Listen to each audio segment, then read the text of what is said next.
السلام علیکم ورحمۃ اللہ وبرکاتہ۔ آئیے موضوع منتخب حت اورنگزیب اور ان کا نظام عدل و انصاف، اس موضوع پر کچھ گفت و شنید ہو۔ اس سے پہلے آقائے نامدار، مدینے کے تاجدار، دونوں عالم کے مالک و مختار، حبیب پروردگار، شافع روز شمار، مالک جنت کونین کی زینت، شاہکار فطرت، آفتاب رسالت، ماہتاب نبوت، سراپا رحمت، صلی اللہ علیہ وسلم کی بارگاہ عالی مرتبت میں جھوم جھوم کر ہدیہ درود و سلام پیش کریں۔ پڑھیں بابا سے بلند صلی اللہ علیہ صلی اللہ علیہ وسلم، صلاۃ و سلام علیک یا سیدی یا رسول اللہ صلی اللہ تعالی علیہ وسلم۔ اس سے پہلے حضرت امام زین العابدین رضی اللہ تعالی عنہ اور ان کے شہزادے حضرت امام باقر رضی اللہ تعالی عنہ کی بارگاہ میں محبتوں اور خراجوں کا نذرانہ پیش کیا گیا۔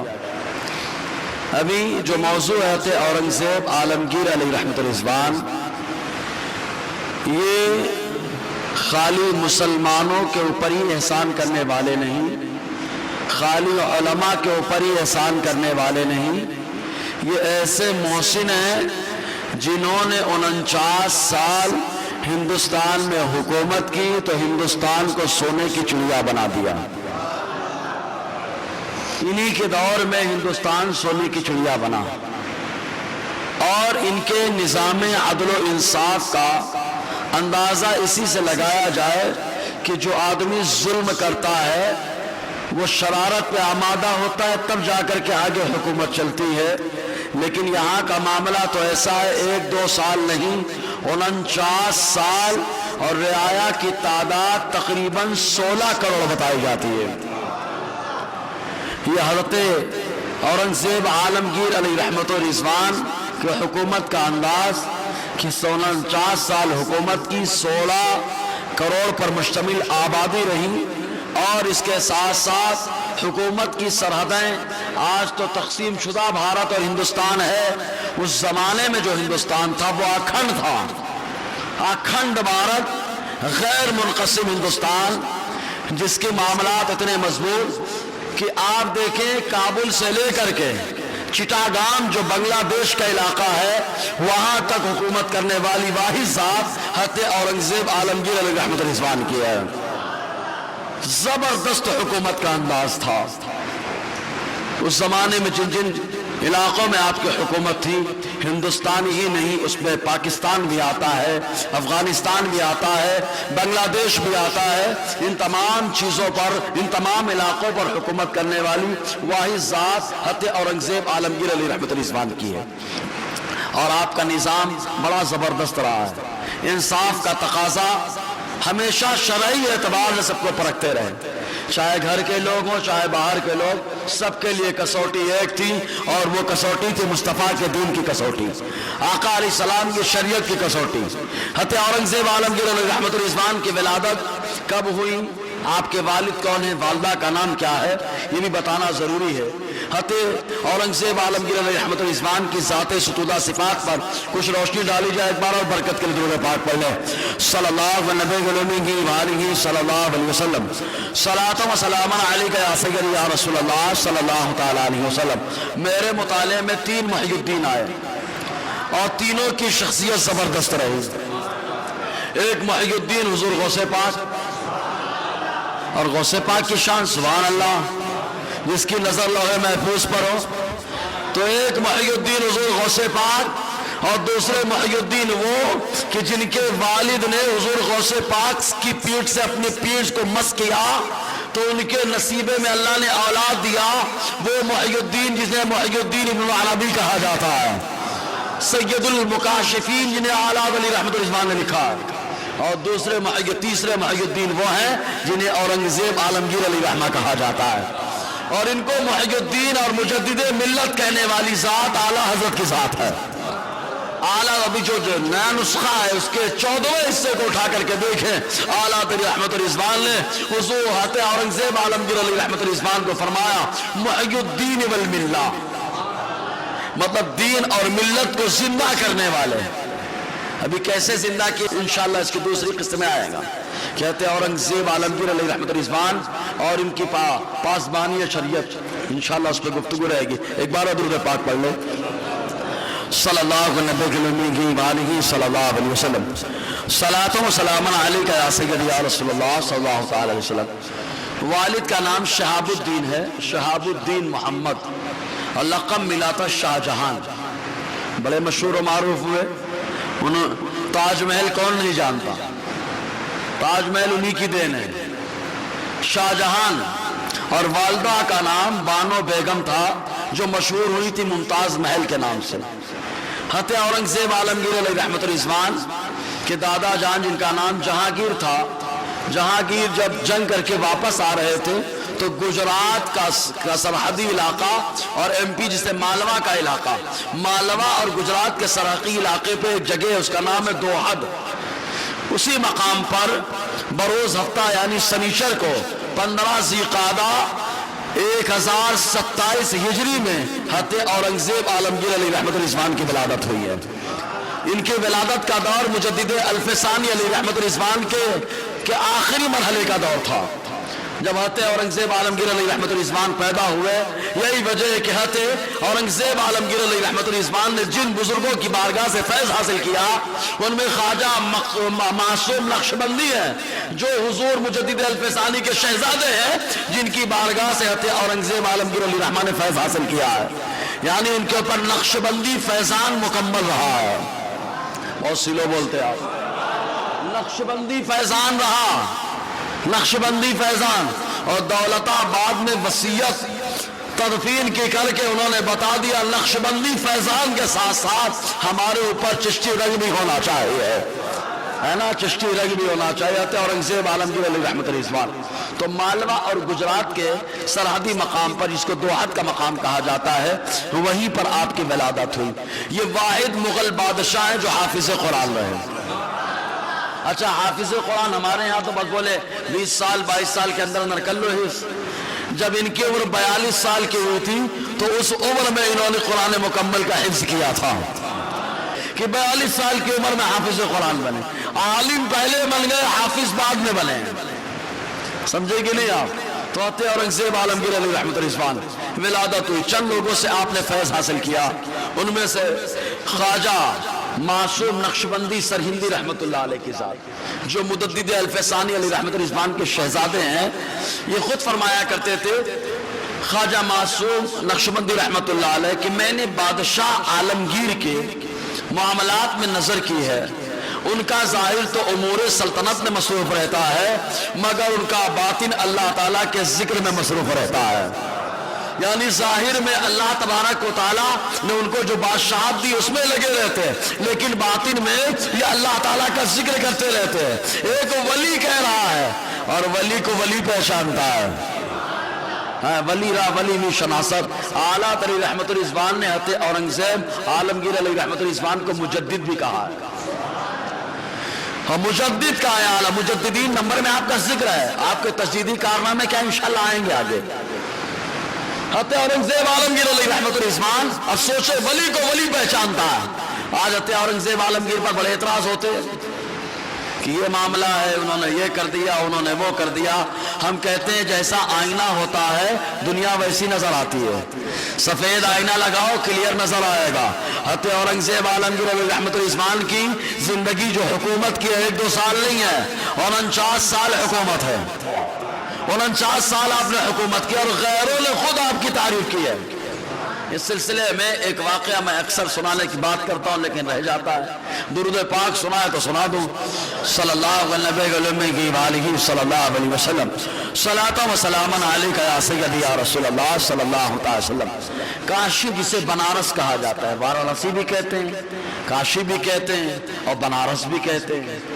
بنارس میں ایک پنڈت رہا کرتے تھے، ان پنڈت کا نام تھا پنڈت لالا رام کاشی، بہت پیسے والے تھے اور پیسے والے ہونے کے ساتھ ساتھ ایسا آدمی جو دھارمک کو اپنے مذہب کے اعتبار سے اگر اس کا ہاتھ کھلا ہو تو بڑی بات ہے.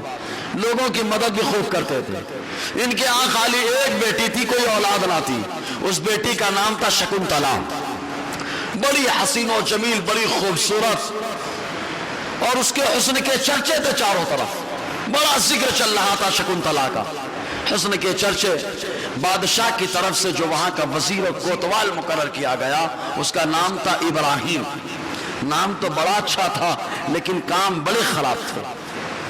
وہ لوگوں کی عزت سے کھیلنا اس کا یہی مشغلہ تھا. لوگوں کے اوپر ظلم کرنا یہی مشغلہ تھا. ایسے لوگوں کی وجہ سے ہی بدنام ہوا اسلام. تو اس کے کارندے لگے تھے چاروں طرف. جو لڑکی خوبصورت ہوتی آ کر کے بتا دیتے تو یہ دباؤ ڈالتا گھر والوں کے اوپر کہ اس لڑکی کا نکاح اس سے کر دیا جائے. شکنتلا کے بارے میں بھی اس کو خبر لگی. ان کے والد پنڈت لالا رام کاشی جو غیر مسلم آرٹیکل لکھنے والے, وہ خود کہتے ہیں کہتے اورنگزیب عالمگیر علی رحمت الرحمان کے انصاف کی بدولت پورا گھرانہ بعد میں مسلمان ہوا ہے. پورا گھرانہ مسلمان ہوا خالی ایک انصاف کی وجہ سے. حتی اورنگزیب عالمگیر علی رحمت الرحمان کے ایک انصاف کی وجہ سے. تو پنڈت لالا رام کاشی کو ابراہیم وزیر نے بلوایا, اور بلوانے کے بعد ان کے اوپر پہلے دباؤ ڈالا کہ کوئی عہدہ لے لیں. تو پنڈت جی نے کہا نہیں, عہدے کی کوئی ضرورت نہیں ہے, ہم کو بہت سارا نوازا گیا مال ہے, ہم تو ایسے غریبوں کی مدد کرتے رہتے ہیں, ہم عہدہ لے کے کیا کریں گے. تو ابراہیم جو وزیر تھا تو اس کو غصہ آیا کیونکہ اس کا مقصد کچھ اور تھا. کہیں پہ نگاہیں, کہیں پہ نشانہ, عہدہ دے کر کے کسی کو ہتھیانا تھا. اس لیے اس جو طیش میں آ گیا اور آنے کے بعد کہا کہ فلاں تاریخ کو میں بارات لے کر کے آؤں گا, اپنی لڑکی کی ڈولی تیار رکھنا. اب باپ رونے لگا زارو قطار کہ یہ شخص, اور کہا میری بیٹی, معاملہ ایسا کافی عمر کا فرق تھا, جوان بیٹی اور یہ بزرگ بوڑھا آدمی, اور میری بیٹی سے شادی کرنا چاہتا ہے اور برائیوں کی آماجگاہ بنا ہوا ہے. تو پنڈت لالا رام کاشی روتے ہوئے گھر آئے تو بیٹی بڑی سمجھدار شکنتلا, اور ہوشیار ہونے کی وجہ سے ہی تو انصاف ملا.